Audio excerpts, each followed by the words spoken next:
Malapit na naman ang double-digit sale, so here's my 8-8 recos. Again, halo-halo to guys. Merong skincare for face, merong pang hair, merong pang body, meron ding isang pabango dito. So let's go. Mag-start muna tayo sa mga pang face. First, meron na naman ako nagustuhan na micellar water or cleansing water, cleansing lotion. Kung nanonood ka na sa akin before, bihira talaga ako mag-recommend ng mga micellar water pang tanggal ng makeup kasi bihira lang talaga ako mahiyang sa mga micellar water. As in talagang nagbe-breakout ako, tinitigyawa talaga ako na malala sa mga micellar water na iba. This is the Kikumasa Rice Made Plus Cleansing Lotion. Mabilis yung natatanggal yung makeup ko, hindi ako nag-breakout sa kanya. Yun yung pinaka-importante sa akin. Good for sensitive skin din siya, wala siyang fragrance. Next for toner naman, isa lang yung toner na ma-recommend ko sa inyo for 8-8. Good for oily, sensitive skin. Kung meron kang irritated skin, damage yung skin barrier mo, ito yung magandang toner. Next, azelaic acid product recommendations. Meron akong 3. Hanapin nyo to sa 8-8 kasi sobrang sulit nito mga azelaic acid na to. And sana,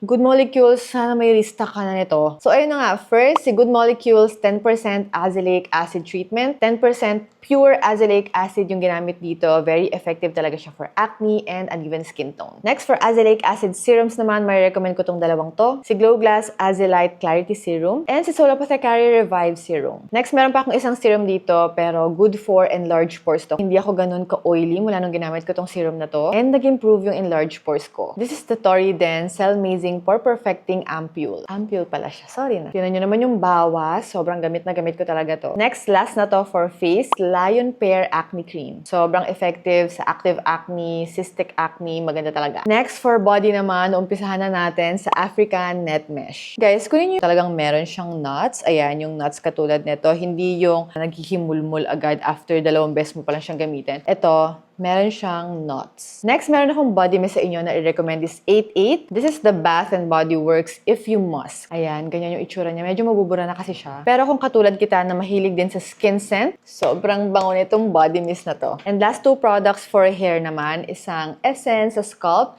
and isang hair mask. Yung essence, si L'Oreal Full Resist Anti-Hair Fall Scalp Essence. Effective to guys for hair fall talaga. And then last, yung hair mask, recently ko lang to na-discover. This is the Pantene Miracles Intensive Treatment Mask. In fairness, ang lambot ng hair ko dito and sobrang bango niya. Alam niyo yung amoy nito, sobrang expensive. Tapos talagang tumatagal yung amoy nito. Halimbawa, pag may pupuntahan kang event, gamitin mo to as conditioner. Pwede mo siyang gawing conditioner kahit hindi mo na siya ibabad ng 10 minutes sa hair mo. Ang bango ng hair mo after blower. Yun lang. Bye!